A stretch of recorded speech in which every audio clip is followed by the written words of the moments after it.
नमस्कार। कार्यक्रम सक्षम छोरीको अर्को नयाँ श्रृङ्खलामा तपाईहरु सबैलाई हार्दिक स्वागत गर्न चाहन्छु। म निरज नेउपाने। यो कार्यक्रम जागृति बाल तथा युवा सरकार नेपाल र क्यानालनको सहयोगमा स्टुडियोको प्रस्तुति हो। दर्शकबिन, यो कार्यक्रम तपाईहरुलाई निकै रोचक लागेको छ भन्ने हामीले विश्वास गरेका छौं। किनभने हामी विशेष गरी यो कार्यक्रममा छोरीका सवालमा संवाद गर्छौं, छलफल गर्छौं। त्यो पनि विशेष स्थानीय स्तरमा काम गरिराख्नुभएका किशोरी अभियन्ता अनि नीति निर्माणमा बस्नुभएका व्यक्तिहरूसँग छलफल गर्ने गर्छौं। यसै अवसरमा आज हामीले यो कार्यक्रममा बालिका अधिकारका लागि राष्ट्रिय सञ्जाल र बालमैत्री स्थानीय शासन राष्ट्रिय मञ्चका संयोजक तिलोत्तम पौडेललाई निम्ताएका छौं। उहाँको अनुभव आजको कार्यक्रमको विशेष रहनेछ। त्यसैगरी हामीसँग देवचुली नगरपालिकामा रहेर किशोरीका लागि प्रमाणित गर्ने अभियानमा लागिराख्नु भएकी एकजना अभियन्ता प्रीति भुसाललाई आज स्टुडियोमा निम्ताएका छौं। आउनुहोस् दुवैजनालाई एकैसाथ स्वागत गरौँ। स्वागत छ यहाँहरुलाई। म प्रीतिजीसँग जान्छु। प्रीतिजी, तपाईलाई के लाग्छ यो कार्यक्रम सक्षम छोरीको नाम सुन्दा कस्तो महसुस भयो?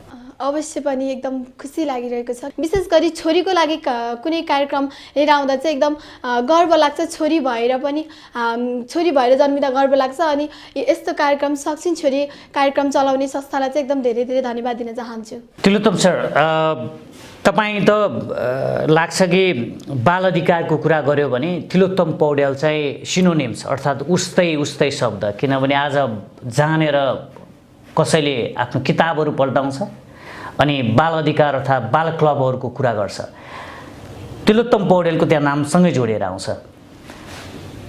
त्यो नामसँगै बालिकाहरूलाई हेर्दै गर्दा तपाईले कस्तो महसुस गर्नुभएको छ?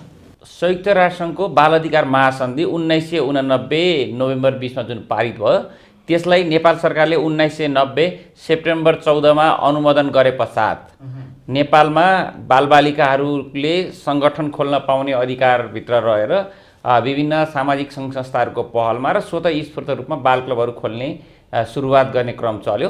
त्यो क्रम चले सँगसँगै 2048 सालमा जागृति बाल क्लब नेपाल नवलपरासीमा म सहितका साथीहरू मिलेर हामीले बाल क्लब खोल्यौँ।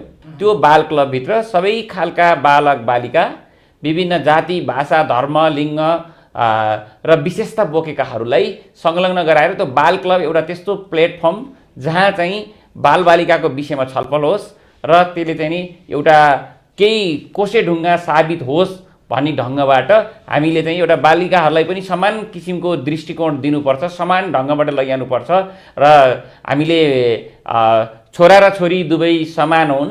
हामी मानव अधिकारको दृष्टिकोणले, व्यावहारिक दृष्टिकोणले, हरेक दृष्टिकोणले चाहिँ बराबर भएको हिसाबले त्यसलाई अझै परिवर्तन गर्नुपर्छ भन्ने ढङ्गबाट हिजोदेखि हामी लागिरहेका छौँ र लाग्नेछौँ। तपाईँलाई के लाग्छ अब छोरीहरूले अबको यो हामी 21औं शताब्दीमा आइराख्दा सक्छिन् त छोरीहरूले केही गर्न? अब यसमा दुईटा कुरा छ। एउटा के छ भने छोरीले सकेका छन्, गरिरहेका छन्। हाम्रो देशको राष्ट्रपतिको कुरा गरौँ, हाम्रो प्रधान न्यायाधीशका कुरा गरौँ, हामीसँग त आफूलाई एसिड प्रहार भएर आफू चाहिँ नि घाइते हुँदै पनि म चाहिँ अरू किशोरीहरूको लागि लड्छु भन्ने खालका बहिनीहरू, त्यो किशोरीहरू, त्यो बहिनीहरू निस्क्यो भने चाहिँ यो छोरीहरूले सक्दैनन् भन्ने चाहिँ प्रश्न नै हुँदैन जस्तो लाग्छ। दोस्रो कुरा, मैले यति कुरा गरिराख्दाखेरि पनि अझै पनि बालिकाहरूमाथि विभेद छ, छोरीहरूमाथि विभेद छ। शिक्षाको नाममा होस्, श्रम शोषणको नाममा होस्, बेचबिखनमा नहोस्, बाल विवाहका कुरा हुन्। त्यसले गर्दाखेरि छोरीलाई सक्ने बनाउनका निम्ति हामी विशेष गरी पुरुषहरूले छोरीलाई अझै सक्ने बनाउनका निम्ति हामी सबैले सहयोग गर्नुपर्छ। त्यति जस्तै तिलोत्तम सरले भन्नुभयो कि अझै हामीले प्रतीकात्मक केही व्यक्तिहरूको नाम पनि लिनुभयो होइन? हामीले देशको अवस्थामा छोरीहरूले नसक्ने केही देखिएन भन्नुभएको छ। तपाईँ आफ्नो गाउँ र स्थानीय लेभलमा काम अथवा योजनाहरू गर्दै गर्दा त्यस्तो देख्नुहुन्छ? जानेर छोरीहरूका सवालहरूमा जानेर खुला रूपमा बहस गर्ने त्यस्तो वातावरण भएको देख्नुहुन्छ कि केही चुनौतीहरू देख्नु भएको छ? अवश्य पनि वातावरण चाहिँ अहिले धेरै नै पाइरहेका छौँ।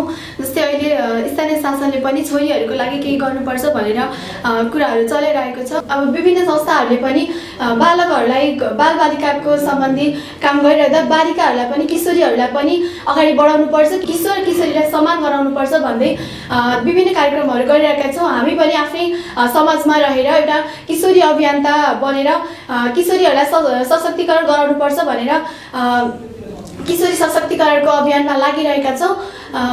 के गर्नुहुन्छ तपाईँहरू? के गरेर किशोरी सशक्तिकरण गर्दै हुनुहुन्छ? हामीले चाहिँ पहिला आफूले ट्रेनिङहरू लिएका छौँ। त्यसलाई चाहिँ हामीले आफ्नो विद्यालयमा समाजमा गएर चाहिँ आफूले गर्ने आफ्नो क्षेत्रमा गएर चाहिँ सिकाउने गरेका छौँ। भनेको प्रशिक्षकहरू आफै बन्नु भएको छ, तपाईँ प्रशिक्षक बनेर त्यो कुराहरू अरू गाउँ गाउँमा त्यो कुरा म्यासेज गरिराख्दा तपाईँहरूलाई चाहिँ अझै सजिलै तपाईँहरूलाई छोरी भएर पत्याउने अथवा हेला गर्ने त्यस्तो ट्रेन्ड पनि हुन्छ कि हुँदैन? एकदम अब हाम्रो पितृ सत्तात्मक समाज भएको सबैलाई थाहा नै छ। त्यसमा जहाँ चाहिँ छोरीहरूले केही गर्न सक्दैनन् भन्ने चाहिँ अझै पनि छ है। सुरुमा चाहिँ हामीलाई एकदम बढी चाहिँ नकारात्मक नै त्यो फिडब्याकहरू चाहिँ आइरहेको हुन्थ्यो। के गर्न सक्छु, झोला बोकेर हिँडे केही काम छैन भन्ने टाइपको, पढाइ पनि बिग्रियो भन्ने टाइपको चाहिँ हुन्थ्यो। अलि 1 वर्ष अगाडिको र अहिलेको सोच समाजमा हेर्दा चाहिँ केही चेन्ज चाहिँ आएको छ। पहिला जनप्रतिनिधिहरू स्थानीय सरकारहरूले पनि त्यति चासो नदिएको जस्तो लाग्थ्यो। अहिले चाहिँ किशोरीहरू आफै पनि बालिकाहरूलाई आफू जस्तै किशोरीहरूलाई सक्षम गराउनुपर्छ भनेर सरकार, जनप्रतिनिधि, स्थानीय शासनले खासै ध्यान नदिँदै किशोरीहरूले आफूले गरेको देख्दा चाहिँ आजभोलि चाहिँ हामीलाई एकदम सपोर्ट पनि मिलेको छ हाम्रो कामको कारणले गर्दा पनि होला। भनेपछि तपाईँ समग्र चाहिँ देवचुली नगरपालिकामा एउटा अभियन्ता भएर काम गर्दै गर्दा आफूलाई अहिले निकै खुसी भएको, निकै गर्व भएको फिल गर्नुहुन्छ? हजुर, एकदम गर्व चाहिँ एकदम लाग्छ। अब म तिलोत्तम सरसँग जान्छु। विशेष तपाईँहरू त एउटा बालमैत्री अभियानमा पनि हुनुहुन्छ, सँगसँगै अहिले पछिल्लो समयमा आएर बालमैत्री मात्रै नभएर अब बालमैत्रीलाई पनि अलिकति किशोरीको दृष्टिकोणबाट पनि अलिकति हेर्नुपर्छ भनेर किशोरी मैत्री बनाउने अभियानमा पनि हुनुहुन्छ। समग्र हाम्रा दर्शकहरूलाई बुझ्ने गरेर भनिदिनुहोस्, त्यो किशोरी मैत्री अघि प्रीतिजीले भने जस्तै किशोरी मैत्री बन्नका लागि चाहिँ एउटा स्थानीय सरकारले अर्थात् एउटा स्कुलले, एउटा अभिभावकले कस्तो कस्तो कामहरू गर्नुभयो भने चाहिँ त्यो ठाउँलाई किशोरी मैत्री बन्ने? खास गरी हामी अधिकांश गाउँपालिका नगरपालिकाहरूमा बालमैत्री स्थानीय शासन अलरेडी सुरु भइसकेको छ। बालमैत्री स्थानीय शासनलाई विभिन्न नागरिक संगठनले त्यसलाई प्रवर्तन गरिरहेका छन्। यसरी भइरहेको ठाउँमा चाहिँ हामी अलरेडी बालमैत्री स्थानीय शासनका सूचकहरूमा काम गरिरहेका छौँ भने त्यो बालमैत्रीमा हामी र सँगसँगै अरू विकासका कामहरू गरिरहेका छौँ भने चाहिँ अलिकति विद्यालयको भवनहरू बनाउँदैछौँ, विद्यालयमा शौचालयहरू बनाउँदैछौँ भने चाहिँ त्यहाँ किशोरीको महिनावारी प्याडलाई राम्रोसँग विसर्जन गर्ने गरी बनाऊँ। त्यहाँभित्र महिनावारी प्याडहरूलाई राखिदिनको लागि अरू केही नसके पनि एउटा डस्टबिन राखिदिउँ। सँगै हामी विकासका निम्ति बजेटहरू छुट्याउँदैछौँ, बालबालिकाको निम्ति छुट्याउँदैछौँ भने अलिकति किशोरीहरूको निम्ति पनि, किशोरीहरूको क्षमता अभिवृद्धिको निम्ति पनि अलिकति छुट्याउँ। किशोरीहरूको खेलकुदमा हामीले भर्खरै 7 गेम सम्पन्न भएको छ। 50% भन्दा बढी जति पनि मेडलहरू पाउनु भएको छ ती सबै किशोरीहरू हुनुहुन्छ, ती बहिनीहरू हुनुहुन्छ। जस्तै अझै बुदागतमा जस्तो एउटै विद्यालय किशोरी मैत्री बन्नका लागि जस्तै तपाईँले एउटा चाहिँ शौचालयको कुरा गर्नुभयो, अरू चाहिँ के हुनुपर्छ? प्रत्येक विद्यालयमा स्टाफ नर्सको व्यवस्था हुनु पर्यो। महिनावारी प्याड चाहिँ नि निःशुल्क वितरण गर्नु पर्यो, त्यो गुणस्तरीय पनि हुनु पर्यो। त्यो महिनावारी प्याड प्रत्येक विद्यालयमा चाहिँ मनोविमर्शक हुनु पर्यो। अहिले हामीसँग सामाजिक सञ्जालहरू छन्, सोसियल मिडियाहरू छन्, फेसबुकबाट अब विभिन्न हिंसाका कुराहरू सुनिरहेको छौँ। विद्यालयमै बालिकाहरू बालिका मात्रै होइन बालक पनि असुरक्षा भएका कुराहरू आइरहेको छन्। त्यसले गर्दाखेरि विद्यालयभित्र चाहिँ नि बालमैत्री व्यवहार हुनु पर्यो। त्यो बालमैत्री व्यवहारभित्र चाहिँ त किशोरीको कुराहरू पनि अटोमेटिकली आइ नै हाल्छ। सँगसँगै जिल्ला अदालतहरूमा पनि बालिकाहरू सम्बन्धी केही केसहरू पर्यो भने त्यहाँतिर बालिकाको विषयमा चाहिँ कुरा सुन्ने बेलामा चाहिँ त्यो काउन्सिलरले त्यहाँ बसेर छलफल गर्ने त्यस्तो खालको वातावरण हुनु पर्यो। सँगसँगै तपाईँ भने जस्तै अब किशोरीहरूको सवालमा कुरा गर्दै अपाङ्गता भएका किशोरीहरूको पनि सवाल यसमा जोडिन्छ होला पक्कै पनि। हाम्रा भवनहरूमा व्हील चेयर जान सक्ने अर्थात् उहाँहरूलाई सजिलै त्यो कक्षा कोठामा जान सक्ने, बस्न मिल्ने त्यस्तो इन्फ्रास्ट्रक्चर पनि आवश्यकता पर्छ। यो मैले अघि नै भनिहालेँ, बालमैत्री स्थानीय शासनभित्र किशोरी मैत्रीका कुराहरू अधिकांश कुराहरू जोडिन्छन्। त्यसमा अपाङ्गता मैत्रीका कुराहरू सुनिन्छन्, ब्रेल लिपिमा पढाइ हुने कुराहरू पनि त्यहाँ छन्। अरू नैतिक शिक्षा सामाजिक शिक्षा पढाइ हुने कुराहरू छन्, अरू अतिरिक्त क्रियाकलापमा ती सबैमा समान सहभागिता हुनुपर्छ किशोर। यही नवलपुरको देवचुली जहाँ आज हाम्रो प्रीति बहिनी यहाँ हाम्रो बिचमा हुनुहुन्छ, उहाँको चाहिँ जुन तपाईँको गाउँमा नगर स्तरीय बाल सञ्जाल छ, विगतको बाल सञ्जालमा चाहिँ नि 5 जना बहिनीहरू हुनुहुन्थ्यो भने अहिले चाहिँ 75% बहिनीहरू आएर नेतृत्व दिन सक्ने हुनुभएको छ। त्यो कुरा चाहिँ सबै स्थानीय तहमा हुनु पर्यो।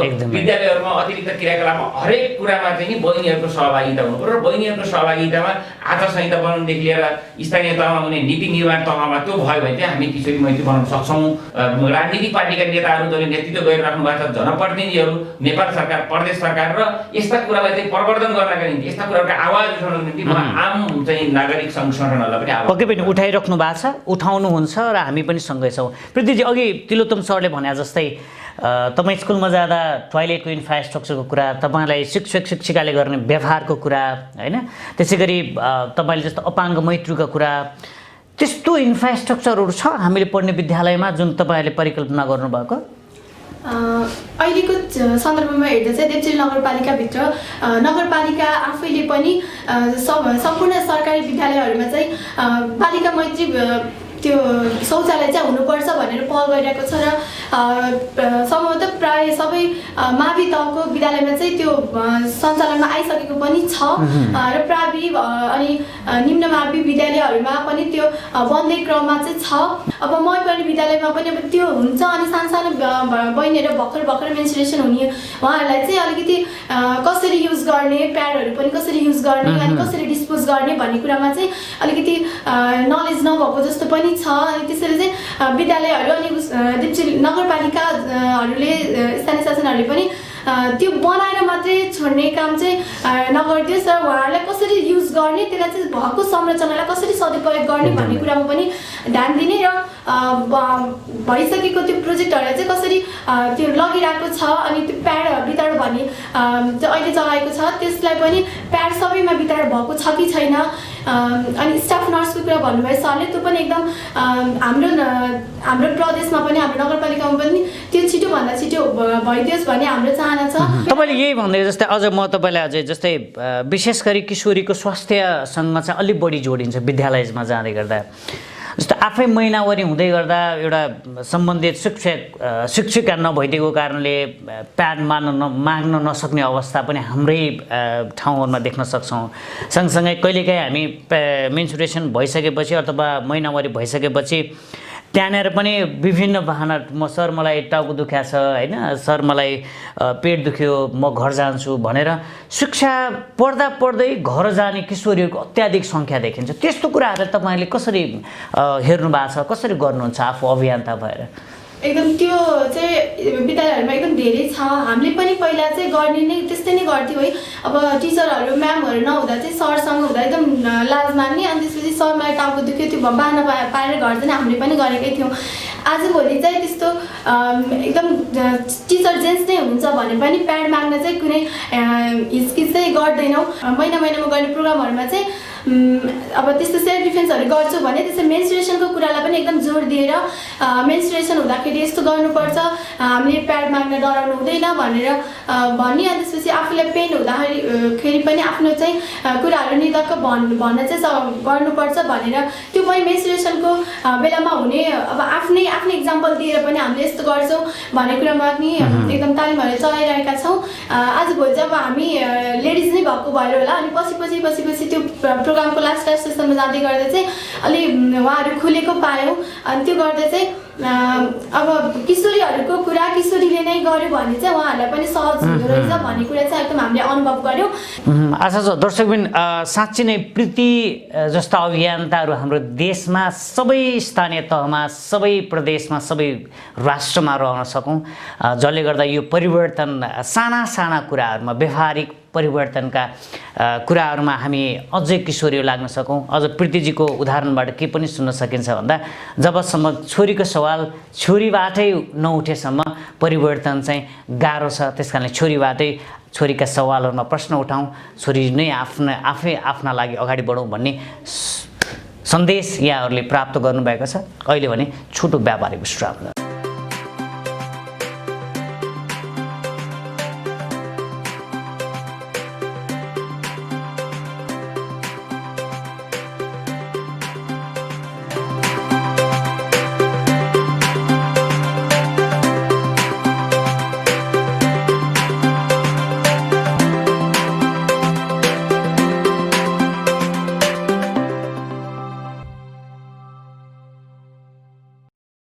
नमस्कार, फेरि पनि स्वागत गर्न चाहन्छु कार्यक्रम सक्षम छोरीमा। अहिले हाम्रो अगाडि अनुभवी बालमैत्रीका अभियन्ता, अनुभवी किशोरी अधिकारको अभियन्ता तिलोत्तम पौडेल, सँगसँगै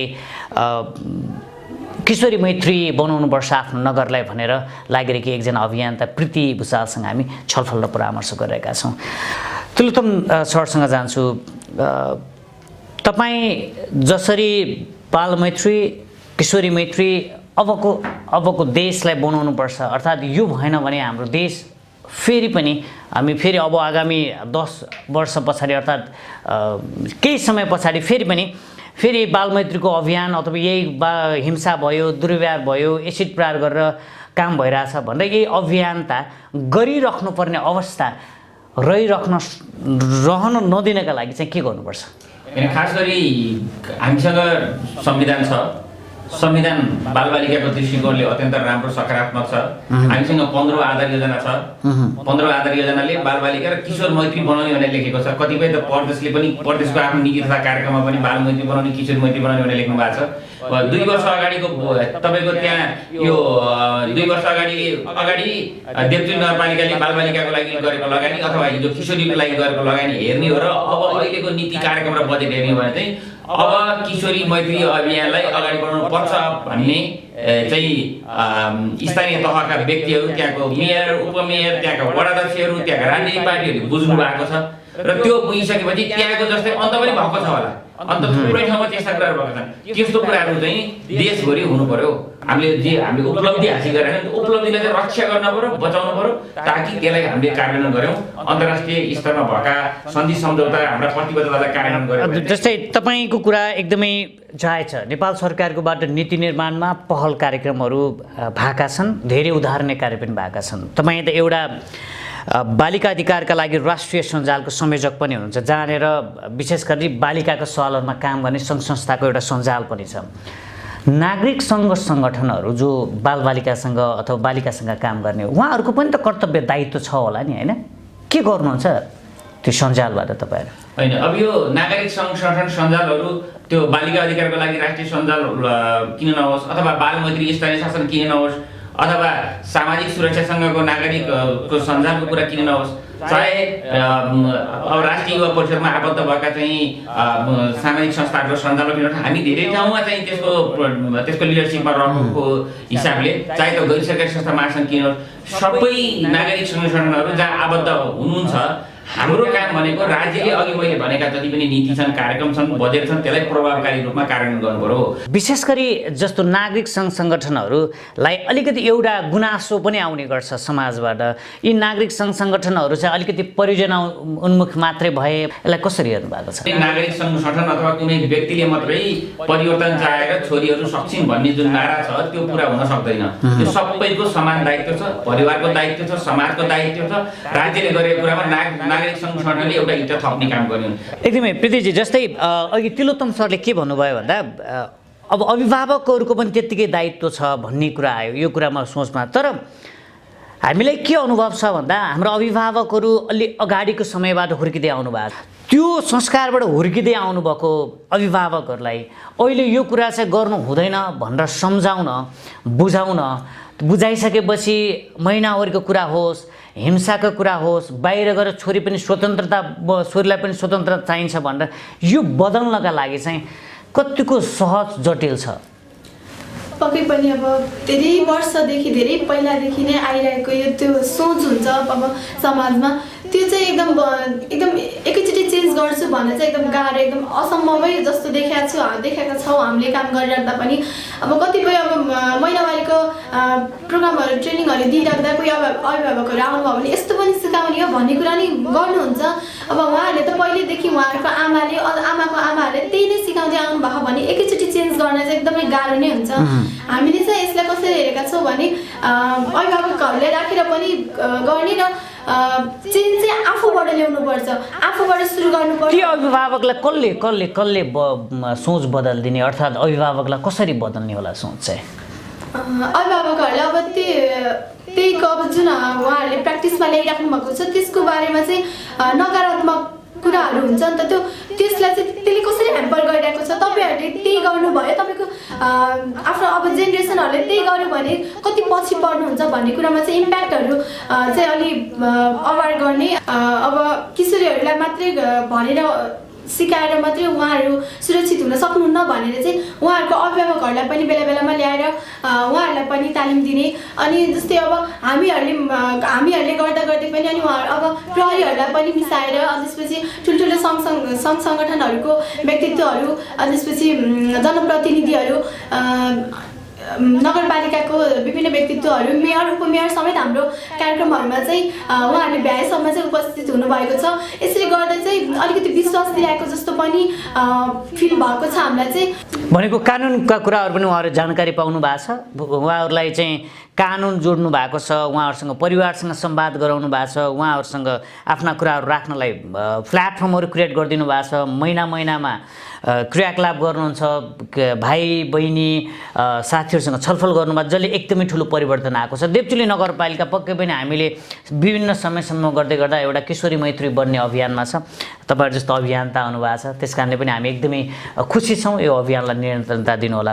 अब तिलोत्तम सरसँग जान्छु। जस्तै अघि मैले एउटा प्रीतिजीलाई प्रश्न गरेको थिएँ, आज छोरीहरूले यो देश मेरो हो, यसमा मैले गर्नुपर्छ, मैले नै यो देशका लागि केही जिम्मेवारी लिएको छु, अर्थात् मेरा लागि यो देश सुरक्षित छ, मैले चाहेको ठाउँमा खुलेर जान सक्छु भन्ने महसुस गराउने दिन आज हो कि धेरै समय लाग्छ जस्तो लाग्छ तपाईँलाई? हामी बाटो बिराएका छैनौँ, केही ढिलो भएको हो, तर अभियान चाहिँ जारी राख्यो भने चाहिँ नि धेरै समय लाग्दैन। तर त्यसको निम्ति सबैभन्दा पहिला किशोरीहरू आफै सशक्तिकरण हुनु पर्यो। म पहिला आफू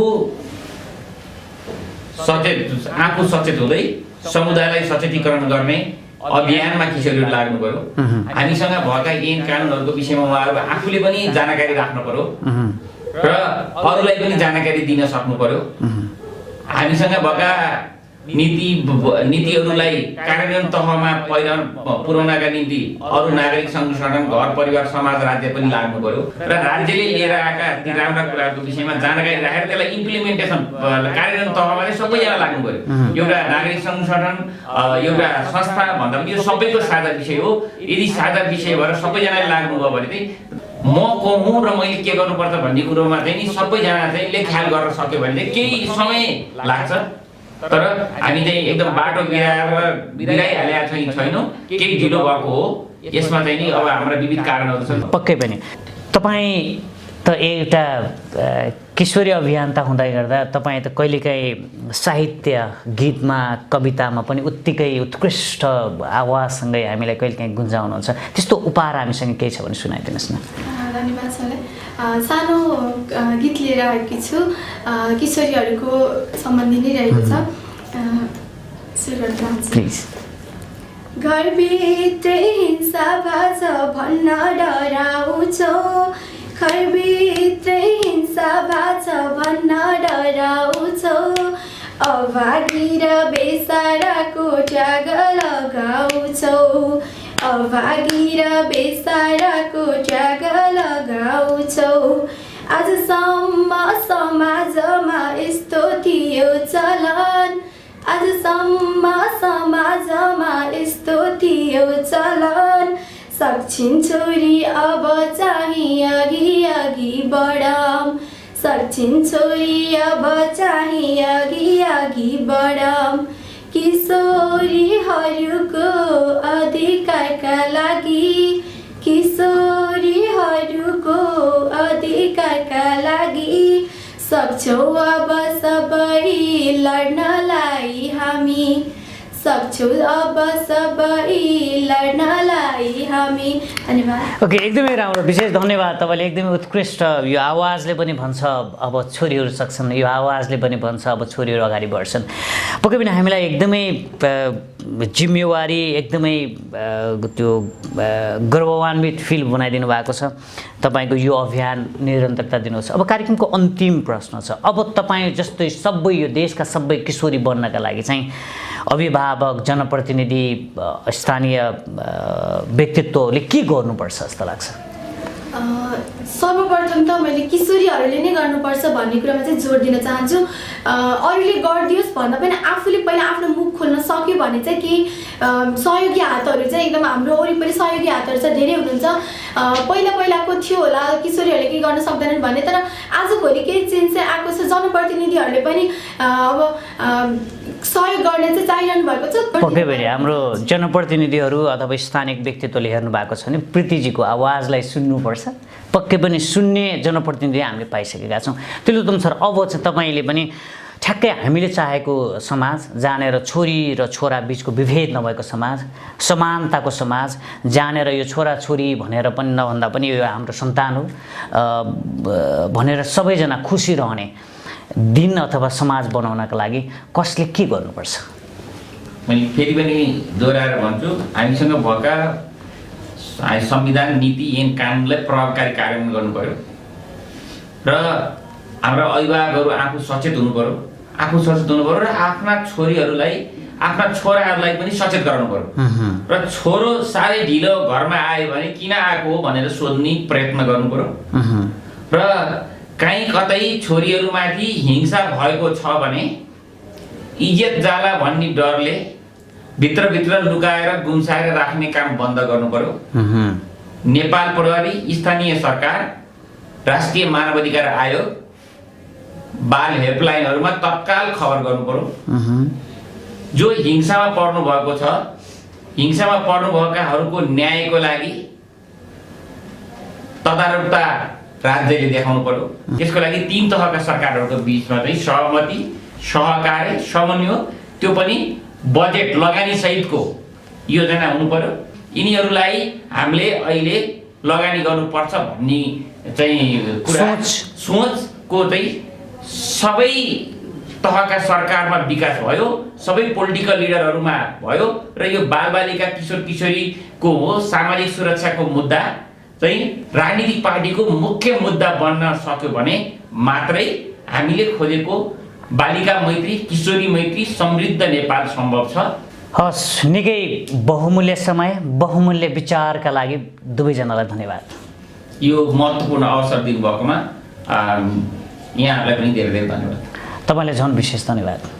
तपाईँहरूलाई पनि एकदम छोरीको लागि केही कुराहरू उठाउने प्रयत्न गर्नुभएको छ, त्यसको लागि धेरै धेरै धन्यवाद। दर्शकबिन, यो कार्यक्रम हेरे पश्चात तपाईँले के बुझ्नुभयो होला भन्दा जबसम्म आफ्नो सवाल, आफ्नो जवाफ भन्ने भावनाको विकास किशोरीमा आउँदैन, जबसम्म जनप्रतिनिधि, स्थानीय सरकार सँगसँगै नागरिक सङ्घ सङ्गठनहरूलाई किशोरीको सवाल पनि मेरो सवाल हो, यसमा गरेको लगानी खर्च अर्थात् नराम्रो ठाउँमा होइन, यो मेरो भविष्यका लागि, मेरो सन्तानका लागि गरेको लगानी हो भन्ने कुरा सबैजनाले सोच विचारमा ल्याउनुहुन्न, तबसम्म हामीले चाहेको समृद्ध नेपाल, सुखी नेपाली भन्ने सपना पनि साकार नहुन सक्छ भन्ने कुराको सारांश बुझिसकेपछि यो कार्यक्रम हेर्नुभयो होला। हेरिसकेपछि हामीलाई सुझाव, सल्लाह र प्रतिक्रिया दिनुहुन्छ भन्ने पूर्ण अपेक्षा गरेका छौँ र तपाईँले दिनुहुन्छ भन्ने आशा राख्दै यो कार्यक्रमबाट म नीरज न्यौपाने बिदा हुन चाहन्छु। नमस्कार।